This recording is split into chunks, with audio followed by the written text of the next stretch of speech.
Salut à tous et à toutes et bienvenue pour ce nouveau cours de dessin manga.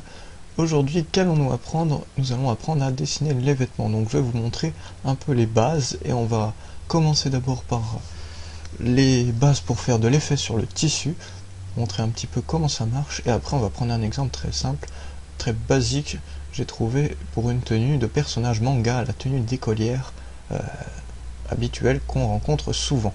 Donc on va faire cette tenue tout de suite après avoir vu quelques bases très rapidement. Donc alors le tissu, il faut savoir que c'est l'un des trucs les plus durs à faire dans le manga car il comprend beaucoup de particularités et d'effets à donner. Donc tout dépend déjà de l'effet, de la matière que vous voulez donner à votre tissu. Est-ce du cuir ou du tissu beaucoup plus simple?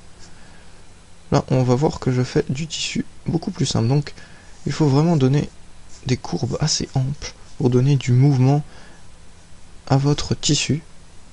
Ne pas faire qu'il ait une apparence de carton ou d'autre chose. Ensuite, ce qui joue beaucoup, imaginez toujours la logique du tissu. S'il y a du vent, si votre perso bouge, je vous montrerai après dans la vidéo les zones de plis sur un personnage qu'on rencontre habituellement. Et dans le décor, vous pourrez voir que ces tissus, autre particularité, il faut beaucoup jouer sur les ombres. Là, on voit, il y a un pli. Donc, qu'est-ce qu'il faut faire? Ombrer, très simplement, cette partie, pour montrer qu'on a vraiment un creux sur cette partie-là. Ce qui nous donne déjà un grand effet. Donc là, on fait aussi de l'ombre de ce côté-là, parce que le tissu le cache. Et après, un tout petit peu, donc il faut vraiment être très logique que ce soit sur l'emplacement de l'ombre. Regardez des exemples, par exemple sur internet, vous tapez le vêtement que vous voulez essayer de reproduire, regardez sa matière, regardez les effets que cette matière donne avec l'ombre et son mouvement. Le cuir, je n'en ferai pas dans cette vidéo, mais c'est vraiment assez dur puisqu'il a beaucoup moins de grandes courbes amples, beaucoup plus de plis, mais assez dur, assez sec, et surtout au niveau de l'ombre, il faut l'ombrer beaucoup plus, jouer sur la lumière sans trop en faire non plus. Donc voilà, là un tout petit exemple, c'est vraiment pour vous montrer les bases. Donc là on va passer à l'exemple beaucoup plus concret d'une fille que je vais faire, une fille écolière, dont on va lui mettre des vêtements. Allez, à tout de suite. Donc voilà, maintenant que je vous ai montré comment donner quelques effets à vos traits de crayon pour donner l'effet de tissu, on va se servir de ça pour créer carrément une tenue. Donc je vous avais parlé de cet exemple très commun dans les mangas, la tenue d'écolière. Donc pour commencer, c'est très bien. Donc vous voyez que là j'ai fait une posture, pardon. J'ai fait une posture et donc je vous engage à avoir le cours de dessin sur les proportions du corps pour apprendre à faire de même. Et donc le plus simple, c'est encore de partir de là et de rajouter les vêtements par-dessus. Il faut vraiment avoir un très haut niveau pour pouvoir mettre les vêtements sans aucune base du corps. Donc on va faire comme ceci. Là j'ai vraiment bien appuyé pour que vous puissiez le voir sur la vidéo, mais appuyez très légèrement de votre côté. Et donc on va commencer. Alors, on va commencer par le haut. Donc les tenues d'écolière sont à peu près toutes les mêmes, toutes d'une même base, mais diffèrent de collège en lycée. Et dans les mangas, ils ont jamais vraiment la même tenue d'écolier pour pas se copier, mais parce que chaque lycée en a un. Mais on remarque quand même qu'il y a toujours une base commune. Donc là, on va faire la petite collerette là, autour du cou. Et là, vous faites un col, faisant 2 traits. Et vous copiez les traits que vous faites à droite sur le côté gauche. Pour l'instant, très simple. Vous essayez de rattacher légèrement ici. Voilà, comme ceci. Et là, on va faire le truc qui est vraiment partout et qui diffère aussi, c'est le nœud papillon ou un nœud spécial. Donc là, on fait un genre de carré comme ça, avec deux courbes sur les côtés. Et au lieu de faire une cravate ou quoi, ce sera pour l'homme, là, on part sur les côtés pour faire un petit nœud. Donc là, vous pouvez vraiment être très original en faisant des nœuds différents. On le voit de toute façon. Dans beaucoup de mangas, ils n'ont pas du tout les mêmes nœuds. Là, je vais faire un nœud à peu près simple. Comme ceci, on donne quelques effets de plis sur celui-ci. Voilà. Et après, on peut rajouter un drapé encore. Voilà, comme ceci.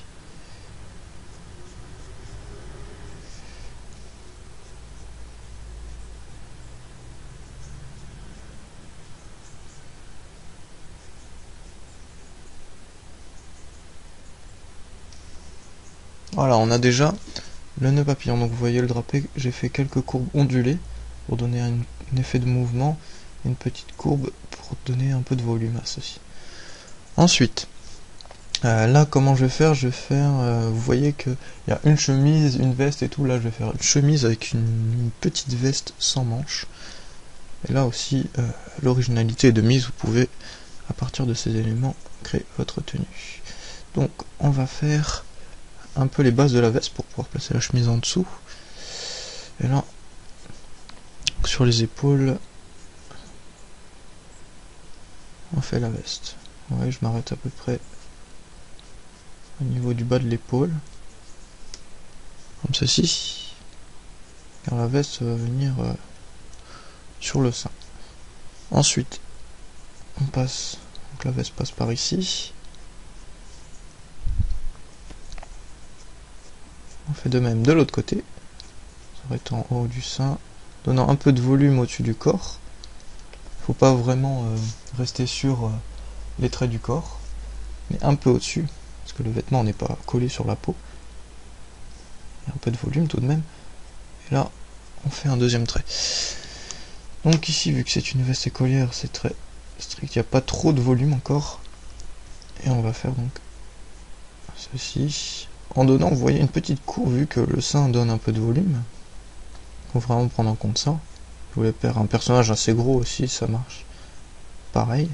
Là, vous donnez une petite courbe pour vraiment montrer qu'il y a un peu de volume de ce côté-là. Là, hop, on passe aussi. Donc, on va pas s'attarder pour l'instant plus bas. Et on va passer à la chemise. Donc, la chemise, vous faites des courbes très irrégulières. Pas trop non plus. Comme ceci. Là, vous donnez quelques traits pour vraiment montrer qu'il y a quelque chose qui appuie dessus, donc la veste, pardon. Et là, très souvent dans le manga, vous verrez, pour marquer le début de l'épaule, vous faites un trait comme ceci, fait pas tout le long, et qui marque l'épaule. Donc là, la veste n'est pas finie, hein, c'est pas la manche. Je vais faire un truc à manche assez courte, donc on va partir à peu près ici, un peu ondulé, pas trop, sinon on aura un effet de dentelle, et ce n'est pas ce qu'on veut. Là, on descend en donnant légère courbe, mais pas trop. Ici, voilà. Là, on peut donner un petit truc. J'aime bien faire ça aussi. Vous voyez que dans les vêtements d'école au Japon, ils ont souvent des petits motifs comme ça, des traits et tout. Donc on va en faire. Je rajoute un peu de traits. Et ici, je passe par-dessus le bras. J'essaye de garder la même proportion qu'on avait donné. Là, mettre un peu d'ombre pour montrer qu'il est par-dessus la peau, que la peau commence. Voilà. Et là, on va essayer de garder au même niveau, partant d'ici. Voilà. Là, très important, une petite courbe. Vous voyez, le bras sort ici. Une petite courbe pour donner un peu de volume. Ici, je viens rejoindre cette courbe. Et là, j'ombre. Sûrement vu dans mes dessins comment je fais. Ici, j'ombre pour donner l'effet qu'il n'y a rien en dessous. Le brasseur ici, là, c'est du vide. Mais ça donne un peu de volume aussi. Là, on reprend aussi à donner le motif. Je ne vais pas m'attarder trop sur les détails, sinon ça va être beaucoup trop long. Et voilà. Donc voilà, là on a le début. Ensuite, que va-t-on faire?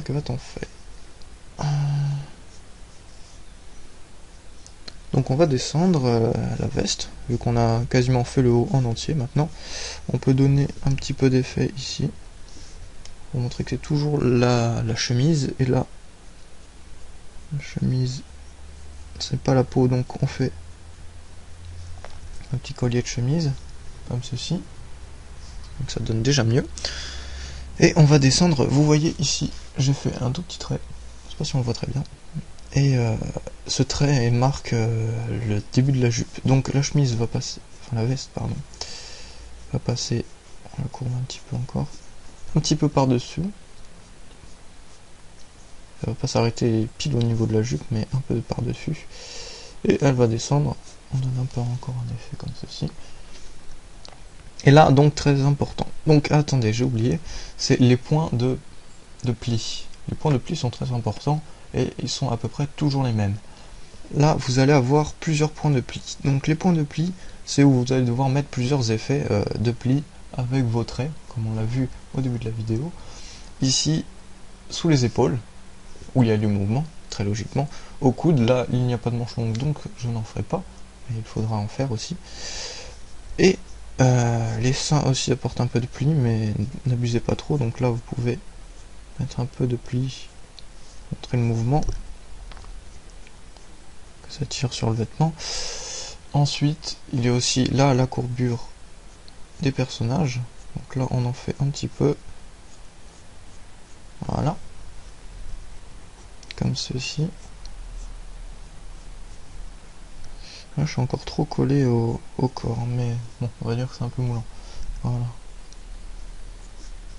Comme ceci. Et entre l'entrejambe aussi. Surtout avec les jeans et les tenues un peu moulantes. La jupe, ce n'est pas du tout le cas. Donc ça ne nous concernera pas. Ce sera sûrement dans une autre vidéo avec un autre exemple de tenue. Donc là, de même, on va donner un peu de volume. Voilà. Là, vous voyez, j'ai fait les plis. On va tenter de passer ici. J'ai pas encore fait. Hop. Et là, vous arrêtez. Vous faites pas le sein en entier. Bon, ça va faire un peu bizarre. Et vous gommez. Enfin, je vais les gommer maintenant pour vous montrer de quoi je parle.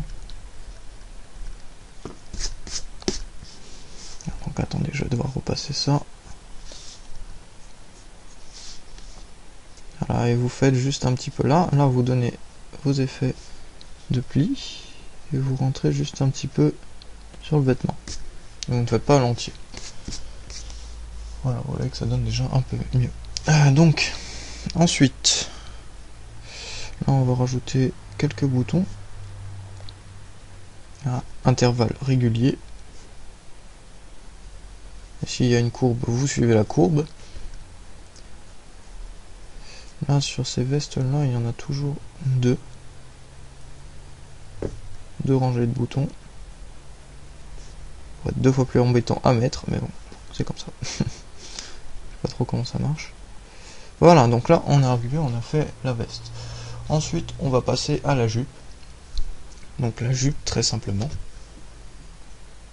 Enfin, très simplement, la jupe peut avoir vraiment de nombreuses variétés. Vous pouvez avoir mini-jupe, très serrée, et des jupes un peu plus longues, des jupes très longues, et amples ou pas. Donc là, par contre, les jupes d'écolière sont à peu près toujours les mêmes. Pour voir ça, je vais mettre quelques bases. Donc déjà, pour avoir la longueur. Donc la longueur, sans que les jupes arrivent à peu près là. Là, vous voyez, on va en faire une qui arrive à peu près là. Alors, pour donner un peu de volume, on part pas sur la peau, mais un peu plus loin. On va faire un trait. De ce côté, un autre, de l'autre. Ensuite, on va en faire plusieurs. Donc là, c'est là toute la difficulté. Donner un peu de volume à cette jupe. va falloir superposer ces traits. Là on en a un. Celui-là avec la main ça va être un peu plus dur, vous voyez. Il faut réussir.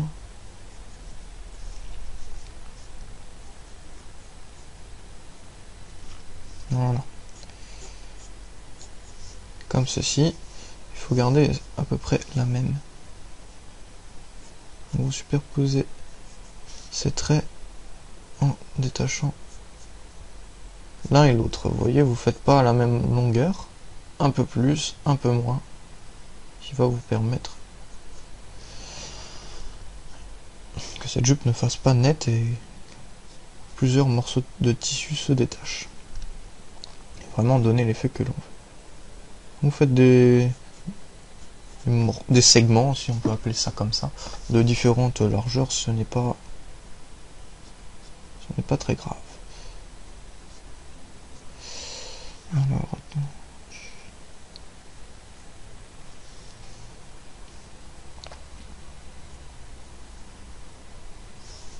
Voilà, donc là, on arrive au milieu, le segment du milieu est un peu plus grand, et il commence à diviser. Vous voyez que j'ai donné un sens vers la droite, là vers la gauche, et que là, on va avoir un problème avec le segment du milieu. Le segment du milieu, en fait, très simplement, bon, je vais quand même gommer l'entrejambe en dessous pour que vous voyez mieux. Voilà, et là, vous voyez qu'on part sur les deux. Un côté droit, un côté gauche, avec un segment un peu plus grand. Va nous permettre de faire la transition. Donc là, vous voyez, je vais faire un segment un peu plus petit, parce que je vais atteindre un problème. Et voilà. Donc là, attendez. Un peu une connerie, donc je recommence.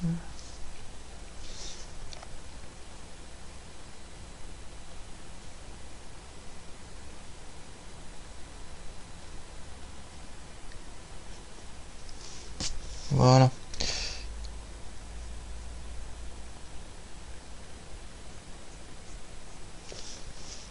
Ah putain.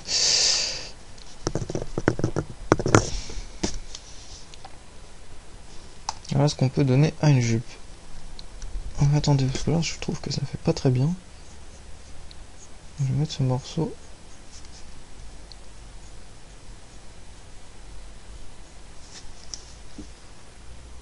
Ouais, ça peut aller.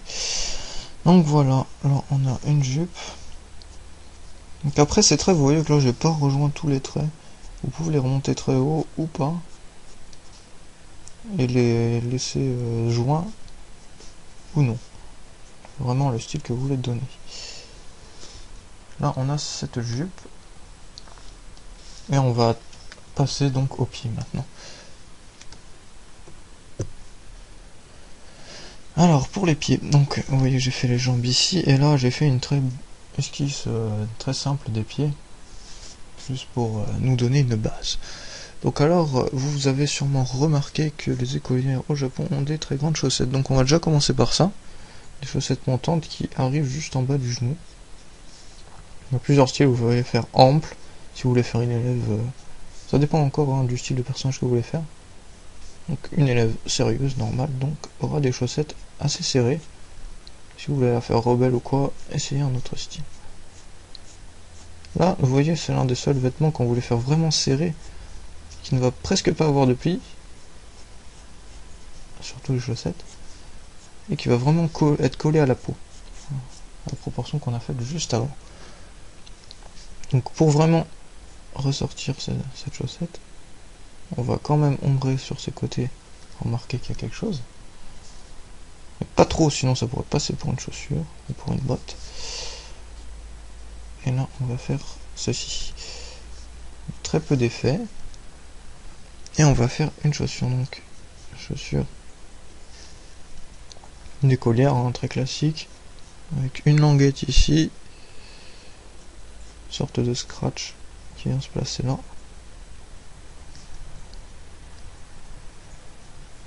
Voilà. Ensuite, on a une assez grosse semelle. Vous voyez ici que quand même, ces traits de base vont vraiment nous aider.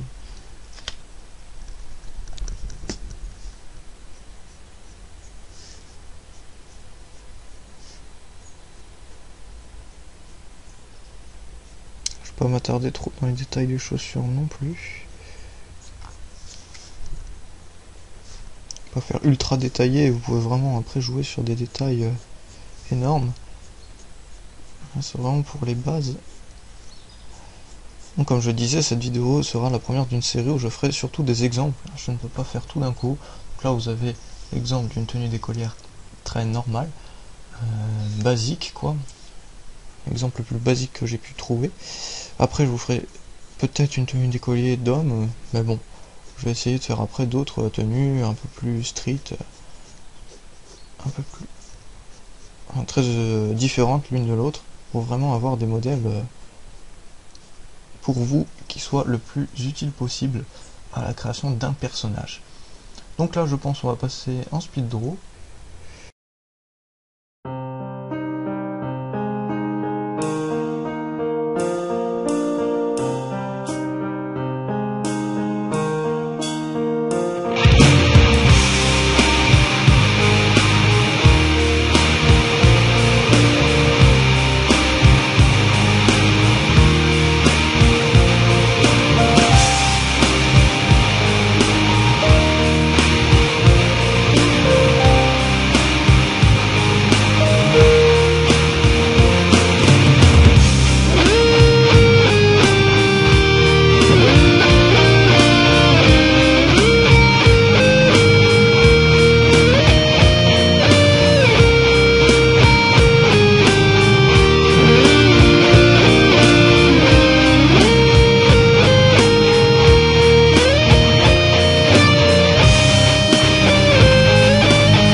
Donc voilà qui termine ce cours de dessin manga sur les vêtements. J'espère que cette vidéo vous aura plu. J'ai mis beaucoup de temps à la mettre en place pour pouvoir vous apprendre un maximum de trucs en peu de temps, même si cette vidéo est assez longue par rapport à celle que je fais d'habitude. Donc vous voyez l'effet final, on peut vraiment jouer sur les ombres avec les vêtements, donc n'oubliez pas, c'est très important pour donner un peu plus de réalisme, en plus des coins de les ombres que la peau peut donner, n'hésitez pas à en rajouter. Ici on voit sur les manches, la jupe, les vêtements mettent aussi beaucoup d'ombre sur le corps. Donc vous voyez que on peut donner un bel effet à son perso. J'espère que cette vidéo vous aura plu, donc n'hésitez pas à vous abonner, à regarder les autres vidéos de la chaîne. Sur ce, bye et à la prochaine.